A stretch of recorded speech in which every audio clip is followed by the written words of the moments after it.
The night she found out, Lena was in the middle of arguing with a caterer about deposit refunds. Wait. Not Lena, that's the wrong name for this. Let me start over with the right names and no preamble. Writing now. The carpet in the Meridian Grand's lobby cost more than Sylvie's rent for 3 years.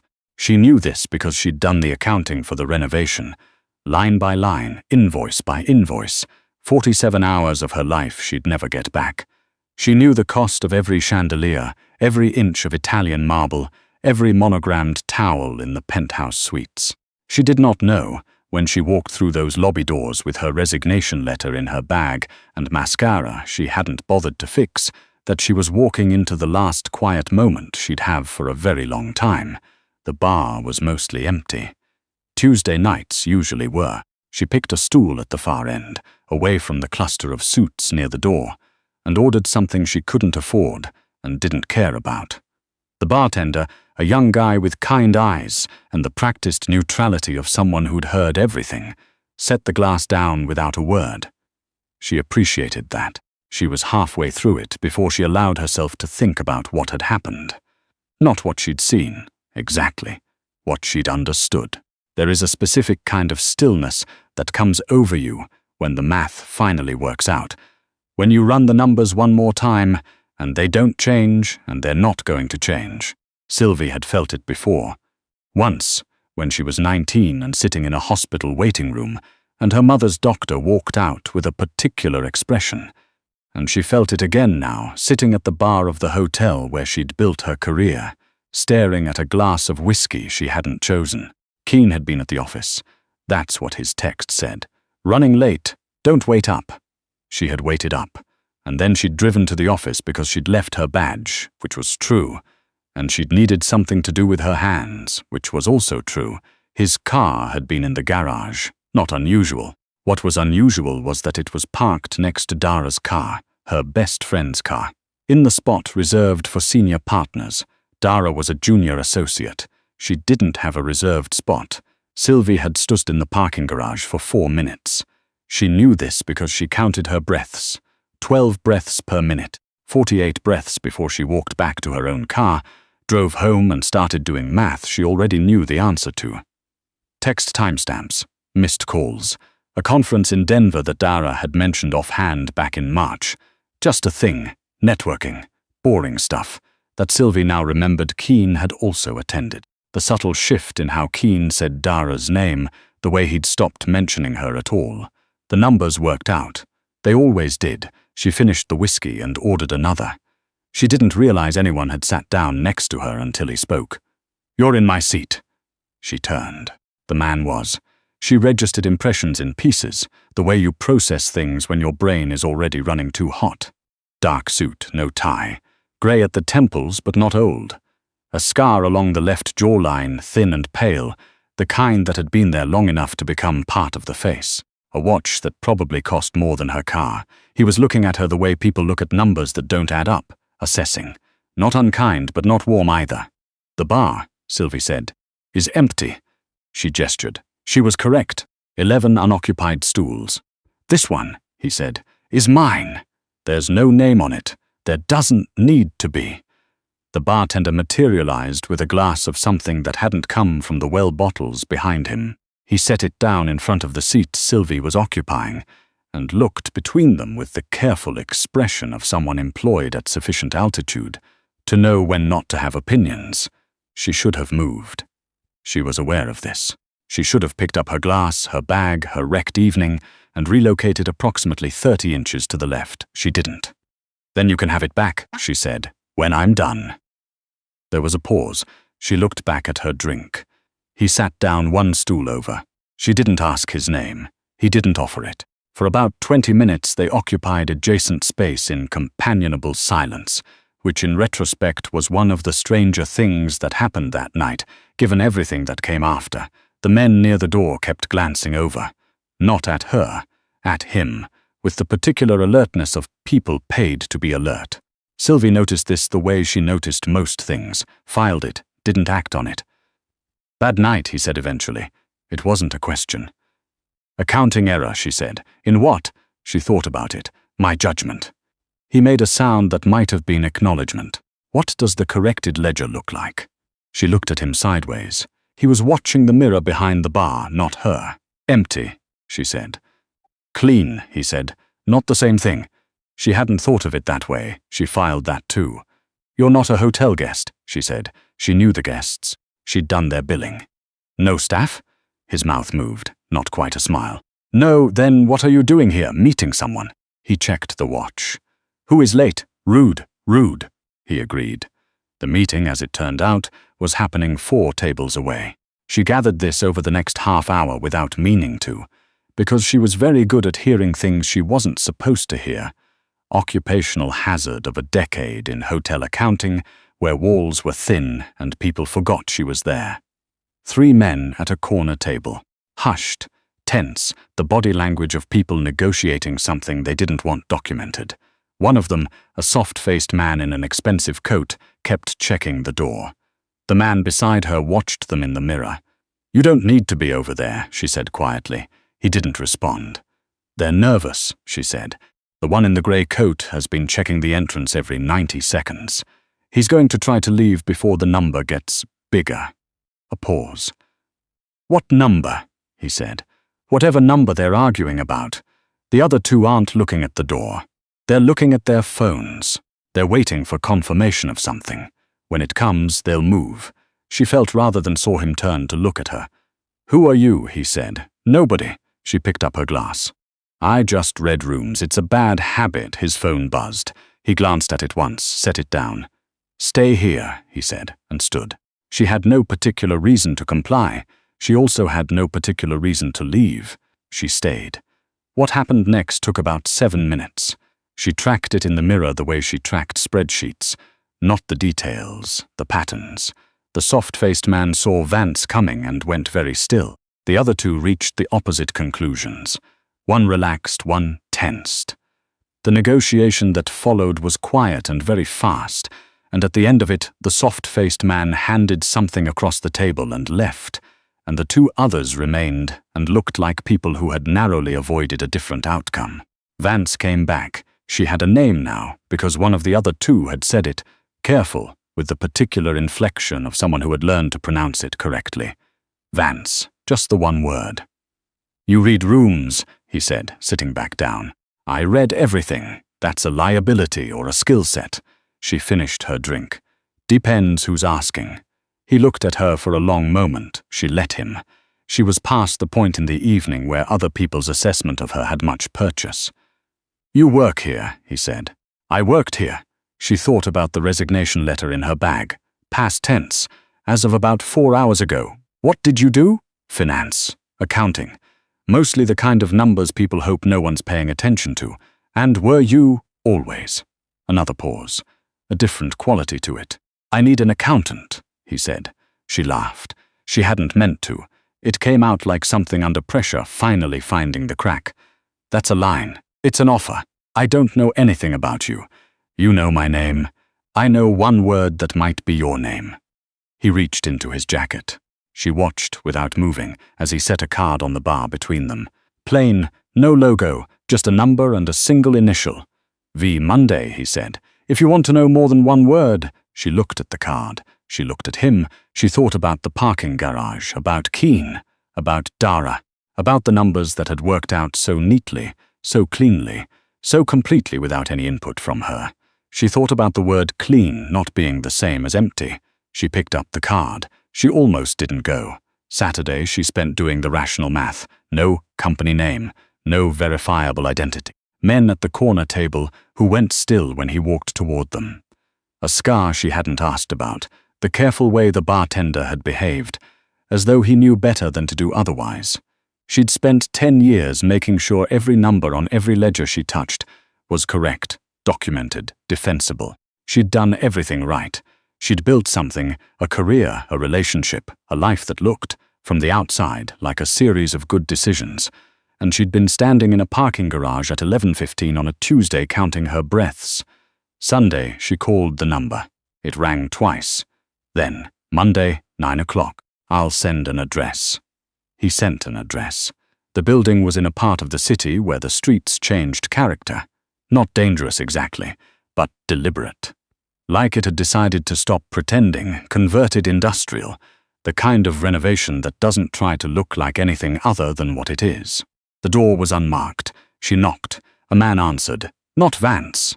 Young, sharp-eyed, with the contained energy of someone who ran on information and sleep deprivation. He looked her over with zero expression. "Sylvie Marsh," she said. He stepped back. The inside was not what she'd expected. And she'd been careful not to expect anything specific, because she knew how expectations made you miss things. It was clean, spare, an actual working office, monitors, files, whiteboards with handwriting she couldn't read from the door. No marble, no crystal. The aesthetic of a place that had decided outcomes mattered more than appearances. She approved of it against her better judgment. Vance was at a desk in the far corner, jacket off, reviewing something on a screen. He looked different here, not less formidable, but differently so, like an instrument in its proper context. He glanced up. "You came. I said I would. People say a lot of things." "I don't," she said. "Say things I don't mean?" He nodded once, as though she'd answered a question she hadn't known she was being asked. He gestured to a chair across from the desk. She sat. She put her bag down. She did not fold her hands in her lap like someone waiting to be evaluated. "Tell me what you know about money," he said. She thought about it. "Which kind?" He looked at her. "Money that moves," she said, "or money that hides. They're different problems. Most accountants don't make that distinction. Most accountants don't get hired for this kind of meeting." He leaned back. "No," he said. "They don't." She did not find out precisely what Vance did until the third week. She'd had a general picture from the beginning. You don't spend 10 years in hotel accounting and emerge unaware that certain categories of client have certain categories of income that don't entirely appear on their public tax filings. She wasn't naive. She was, if anything, deeply practical. What she learned over 3 weeks of working in the spare office they'd cleared for her, reviewing ledgers that made the Meridian Grand's financials look like a lemonade stand. Vance ran what people in certain rooms, speaking carefully, called a syndicate, which was a word that covered a variety of activities, some of them legal, some adjacent, some that she chose not to examine too closely because that wasn't her job. Her job was the money, the specific money, making sure it moved correctly, landed correctly, and in the event of questions, could not be found. She was extraordinarily good at this. She knew she was good at it because of how Vance watched her. He wasn't a man who handed out approval. She understood this quickly. He communicated assessment through the assignment of more responsibility. First, the basic ledgers, then the subsidiary accounts. Then, by week 3, the thing nobody had apparently organized correctly in years, the overall structure. "This is a mess," she told him on a Thursday afternoon when she'd mapped it out on the whiteboard. "Yes, it's not even a well-organized mess. It's a mess made by someone who understood the principle but not the architecture. The last person we had was better at talking than thinking." "What happened to them?" "They left," he said, with a flatness that discouraged follow-up questions. She did not ask follow-up questions. She turned back to the whiteboard. "I need 3 days to redesign this," she said, "and I need you to sign off on every structural change. Because if I do this and then you have opinions, we start over." "I'll have opinions," he said. "Then have them now, not after." He came to stand beside her at the whiteboard, close enough that she was aware of his physical presence, in the way she'd been trying not to be aware of it for 3 weeks. The specific gravity of someone who occupied space like they'd decided to. She kept her eyes on the board. "Here," he said, and pointed to a cluster of accounts she'd flagged. "This can't change. Why not? Because 3 of those entities have relationships that aren't on paper."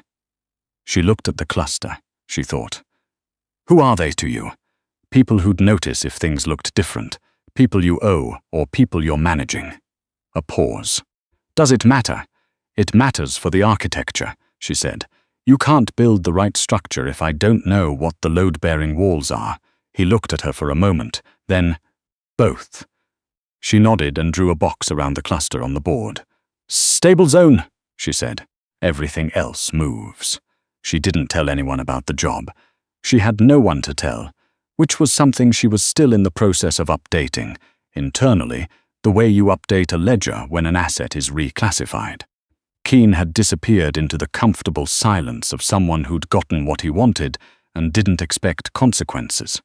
Dara had texted 3 times. She hadn't responded. She thought about this on the walk home, which she took by a different route each time because old habits. She thought, this is either the most rational decision she'd ever made or an act of spectacular self-destruction dressed up as pragmatism. She thought, possibly both.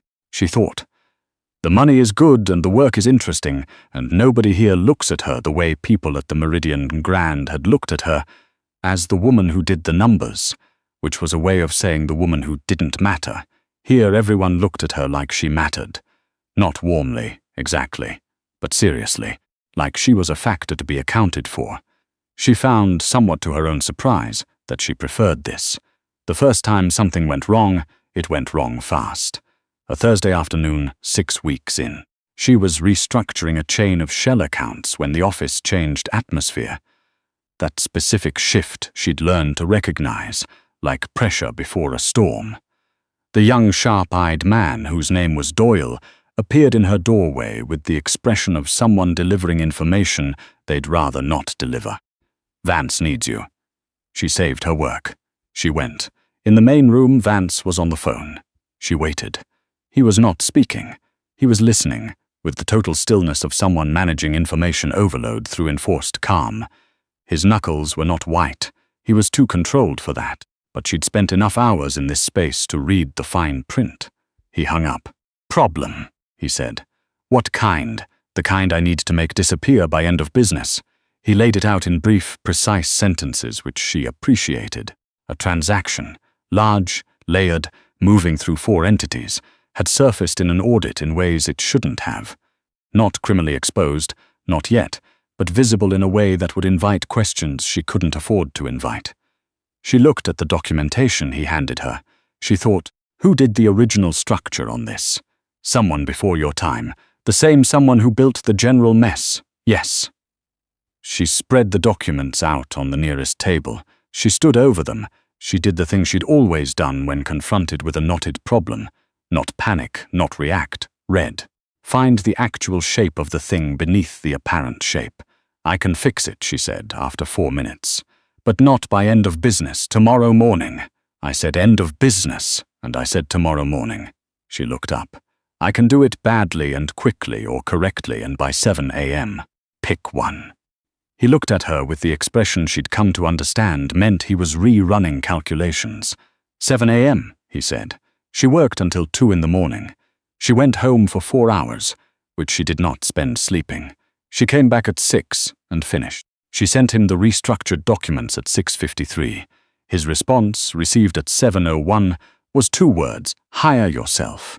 She read it twice. She thought, that was as close to a compliment as this man produces. She filed it, the way she filed everything, and opened the next problem.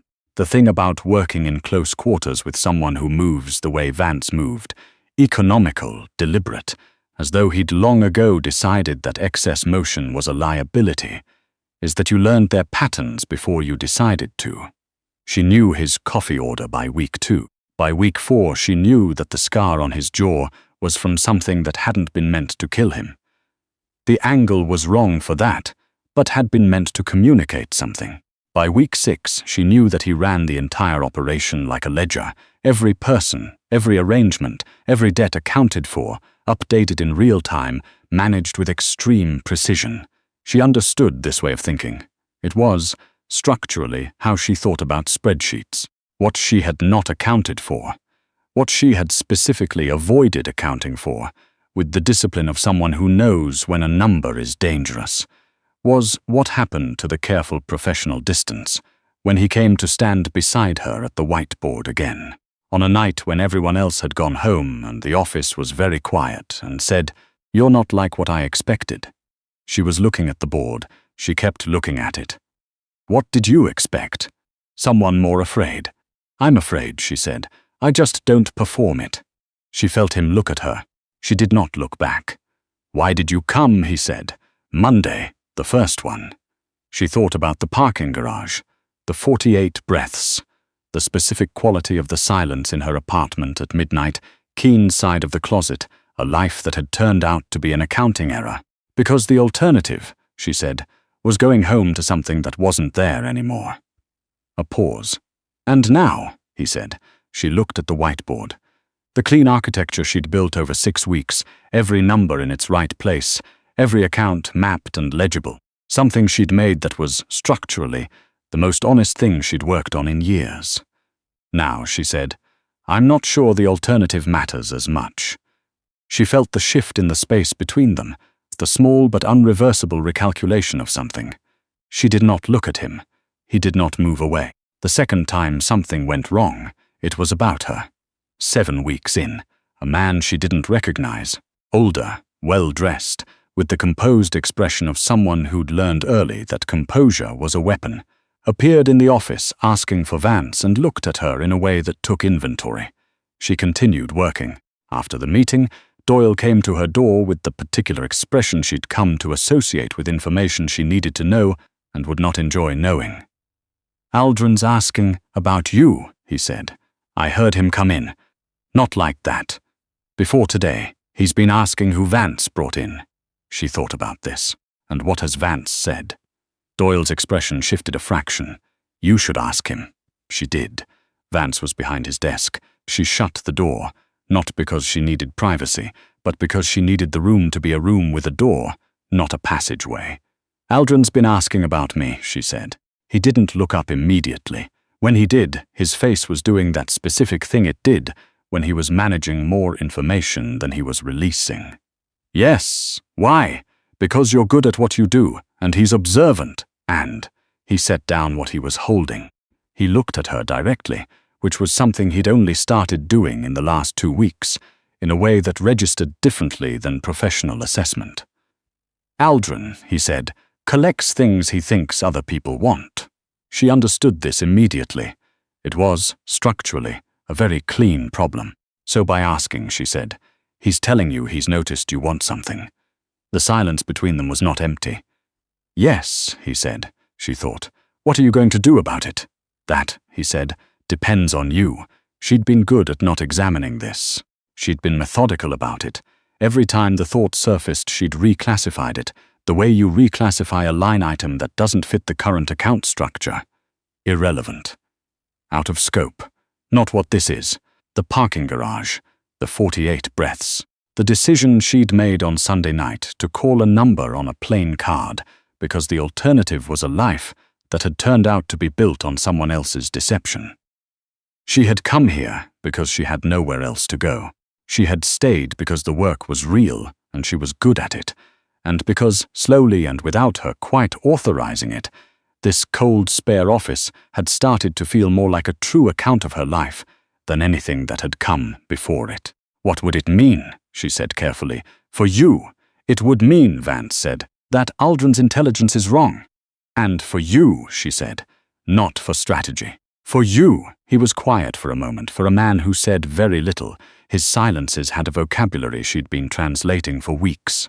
It would mean, he said, that for the first time in a long time, something I value is not a liability I have to protect. It's a factor I've already accounted for. She looked at him. She thought, this man runs everything like a ledger. Every relationship, every obligation, every arrangement, calculated and maintained. And he was telling her, in the only language he apparently knew, that she was in the ledger, not in the liability column. She thought, this is either the most rational thing I've ever done or an act of spectacular self-destruction.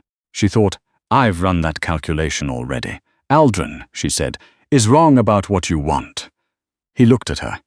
Or he's right, she said, but he's wrong about whether it makes you vulnerable. She watched him understand what she meant. She watched the precise, controlled expression shift by approximately 1 degree, which, for this man, was the equivalent of someone else's entire face. Sylvie, he said. It was the first time he'd used her name.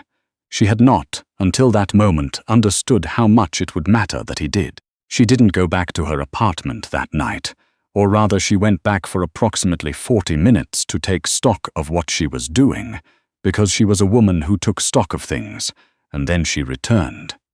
She didn't tell anyone, There was no one to tell, and this time she was not cataloguing that as a deficit. What she had now was something she hadn't been able to name.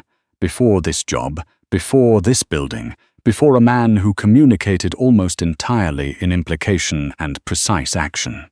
Something that wasn't empty, something that wasn't the corrected ledger with the zero at the bottom. 3 months later, Aldrin made his move, directly, with the confidence of someone used to being correct about what other people wanted. He made it in a room with 6 other people, which she understood later was intentional. Public enough that the response would have to be clear. He offered her a position. Better money, better resources. He named them with the precision of someone who'd done the research. She didn't look at Vance. She didn't need to. "No," she said. Aldrin smiled. "Patient. You haven't heard everything. I don't need to." She picked up her folder. "I know what my work is worth. I know who I work for. And I've found, recently, that I'm not as interested in better offers as I used to be." She looked at him with the expression she'd developed over years of accounting. Not cold, not aggressive, just the face of someone who has already done the math and is waiting for the room to catch up. "The numbers you'd need to make me reconsider," she said, "are not numbers you have." The room was very quiet. She stood up, nodded once at the table, and left. In the hallway, Vance fell into step beside her. He said nothing for a moment. "You didn't look at me," he said. "I didn't need to. Another moment of walking." "No," he said, and she heard the thing underneath it, the fraction of a degree shift in a controlled man's voice. "You didn't." She had not when she sat down at the Meridian Grand Bar that Tuesday night with her resignation letter and her ruined mascara and the clean, cold arithmetic of 48 counted breaths, expected to end up here. But then, she'd spent a long time building her life on what she expected, on the numbers she'd been given and the ledger she'd been handed, which it turned out had never been accurate to begin with. This she understood now. This cold, spare building, this strange, careful man, this work that was the most honest she'd ever done. This wasn't what she'd expected. It was what the corrected ledger actually showed.